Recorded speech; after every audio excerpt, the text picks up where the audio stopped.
एवं बहन 23वें तीर्थंकर भगवान पार्श्वनाथ की कथा की चर्चा चल रही। आपने सुना प्रभु पार्श्वनाथ के साधना काल में उन्हें कितना उपसर्ग सहन करना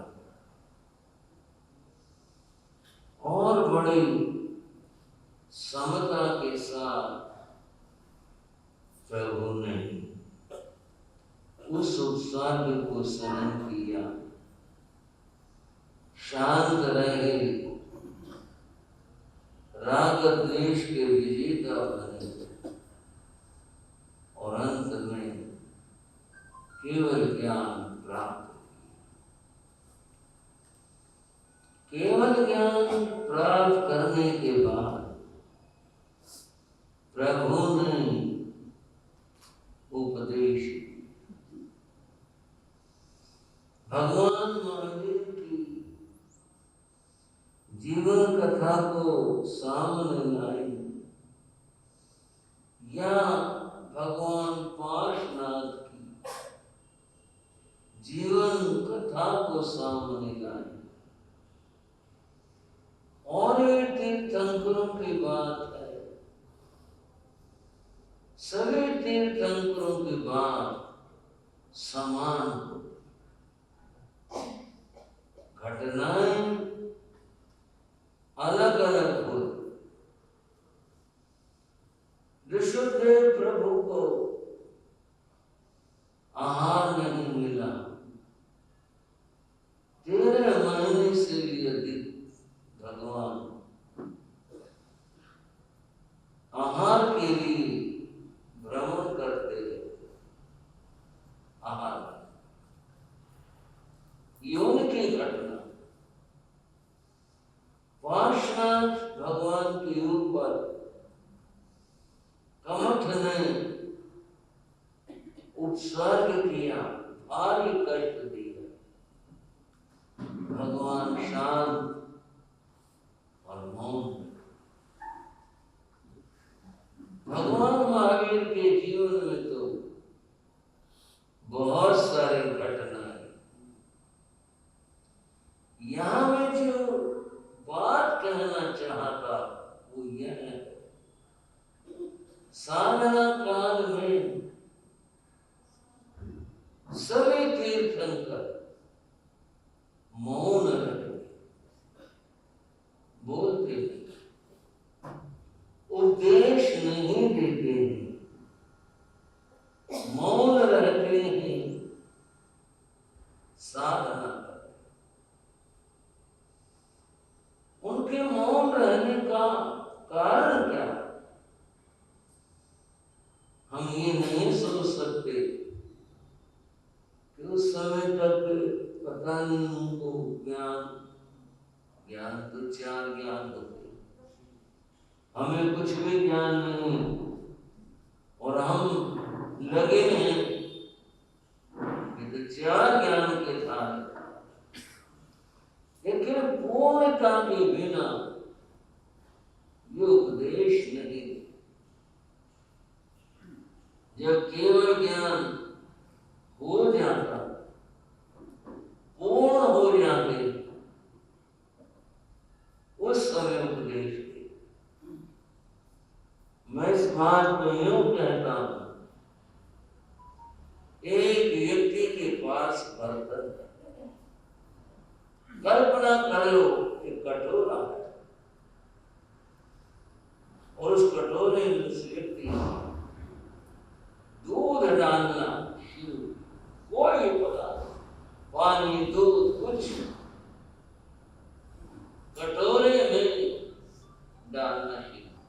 जो डाल रहा है वह है सब कटोरे में समाता जा रहा, कटोरा बढ़ता जा रहा। एक स्थिति आती है कि जब कटोरा किनारे तक भर जाए उसे हम कहते हैं लबालब, किनारे तक आ गई, किनारे तक भर गया। और वो व्यक्ति फिर भी उसमें डालता रहता। अब क्या होगा? अब तो बहना शुरू, बाहर की ओर बहना शुरू होगा। कटोरा तो भर चुका, किनारों तक आ चुका, अब तो बाहर बहना शुरू होगा, बहता है। यही बात तीर्थंकर प्रभु की है। केवल ज्ञान से पूर्व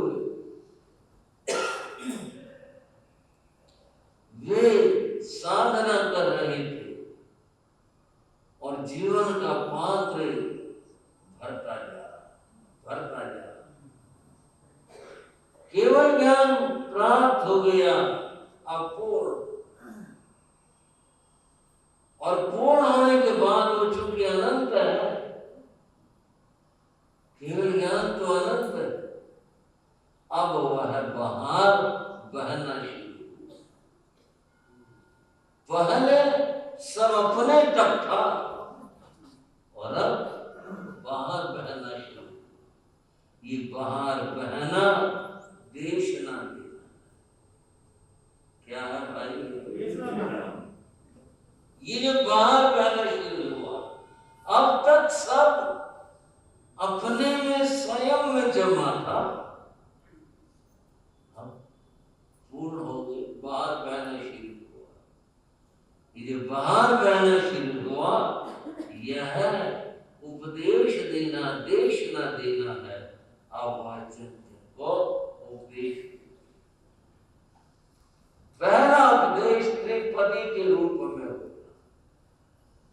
सभी तीर्थंकरों का यही होता है। त्रिपदी, तीन पद, और ये जो तीन पद हैं, मुंह में सारा ज्ञान रहा हुआ। त्रिपदी के उपदेश से ही गणधर 14 पूर्वों के ज्ञान की रचना करते। ऐसे तीन पद, ये जो तीन पद हैं, उपन्नेवा, विद्मेवा, धूमेवा, ये तीन पद, इन तीन पदों में जगत का, संसार का पूरा निरूपण है कि संसार क्या है। जहां अनंत काल से जीव भ्रमण करता रहा है, ये संसार क्या है, इस संसार की बात बताई गई। यहां जो हम देखते हैं, जो जो पदार्थ देखते हैं, पर्याय की दृष्टि से ये सब निर्माण बन रहा, उत्पन्न हो रहा है, सब इस तरह हो रहा है। व्यवहार से निश्चय नहीं, व्यवहार से जीव और जीवों की यही स्थिति है, सब उत्पन्न हो रहा। जगत के अंदर ये घटनाएं घटित हो रही।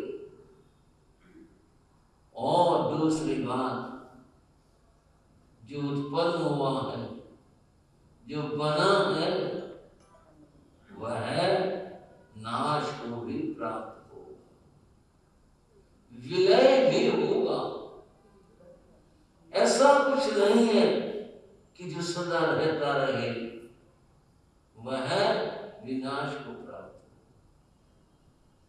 पर ये बात हमारे कहने, बोलने और सुनने में है, निश्चय नहीं हो सकता। जब निश्चय हो जाए, बात कुछ और होगी, उस समय यह तो मात्र अभी हमारे, चलो जितना है वो इस रूप में है, अभी हम इसी तरह से हैं, बस शब्दों में सुन रही हैं, शब्दों में जान गई है, इतनी ही बात, अन्यथा तो कहा ज्ञानेन शीलेन बताया गया, जहां ज्ञान से फलम विरति, जहां ज्ञान हो जाता है वहां विरति त्याग हो जाता है, मोह आकर्षण सब खत्म हो जाए। अगर इस बात के ऊपर निश्चय हो जाए कि उत्पन्न हुआ है ये विलय भी, पर बस अभी शब्दों में। और तीसरा पद ध्रुव नहीं हुआ, ये ध्रुव है। क्या चीज ध्रुव है? ये जो मूल पदार्थ है ये ध्रुव है। पर्यायों का नाश होता है, पर्याय बदलते हैं। जो पदार्थ कोई भी हो वह तो ध्रुव और शाश्वत है, सदा है। बंधुओं, 3 पदों का जिक्र वैदिक धर्म में भी आया।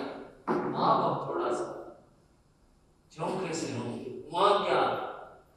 अब मैं आपको इतनी 2 बात बताऊं। बंधु एक आता है वहां पर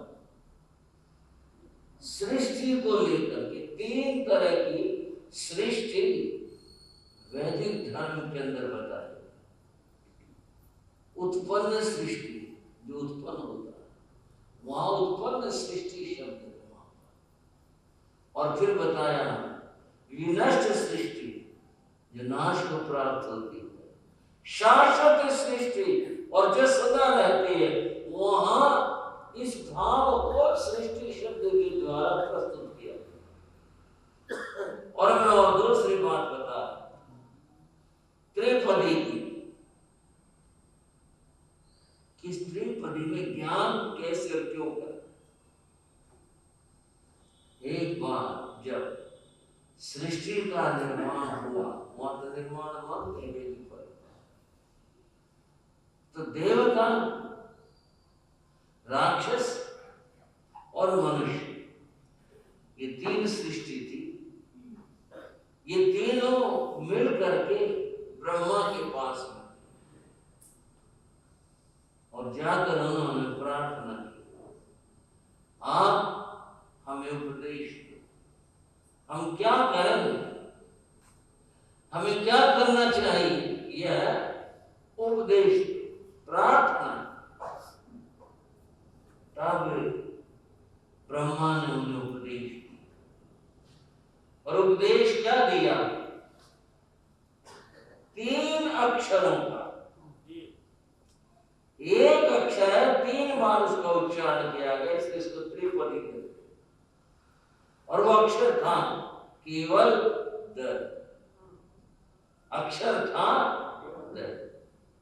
देवों को पहले कहा द, राक्षसों को फिर कहा द, फिर मनुष्यों को कहा द। एक पद का 3 बार उच्चारण करके ये त्रिपदी का उपदेश ब्रह्मा ने देवताओं को, राक्षसों को और मनुष्यों को उपदेश दिया। अब फिर इसकी व्याख्या की गई, और व्याख्या क्या की गई? बंधुओं, देवताओं को कहा तैसे दाम्यताम, दाम्यताम का अपनी इच्छाओं तृष्णाओं का दमन करो। क्या कहा भाई? नहीं समझ?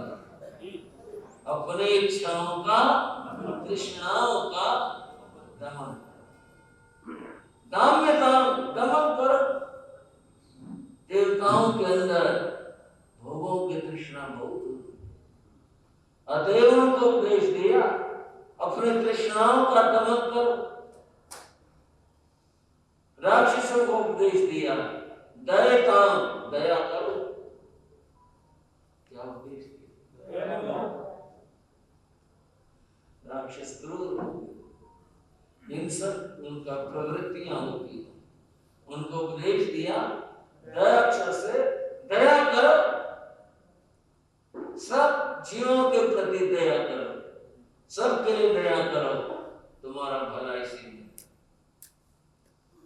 मनुष्यों की बारी है तो कहा विष्णु को कहा दयताम, दान दिया करो। हाँ जी भाई, दान दान दिया करो।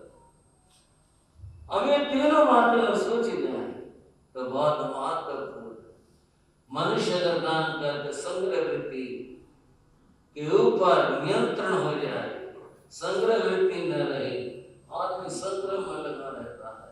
राक्षस हैं, क्रूरताओं में है वे, देवता भोगों में है, तो एक अक्षर से 3 कोटियों को इस प्रकार का उपदेश दिया।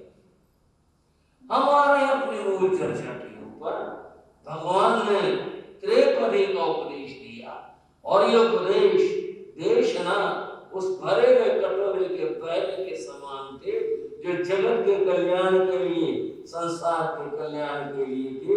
इस तरह से ही उपदेश दिया। बंधुओं, संघ रचना, चतुर्विध संघ की रचना, उस रचना में, संघ रचना में भगवान ने चातुर्याम धर्म का उपदेश दिया। कौन से धर्म का? चातुर्याम धर्म का उपदेश। चातुर्याम क्या होता है? साथ ही साथ बता। चातुर्याम है 4 महाव्रतों का उपदेश दिया। आप तो ज्ञानी श्रावक हो, मैं कह तो जरूर रहा हूं,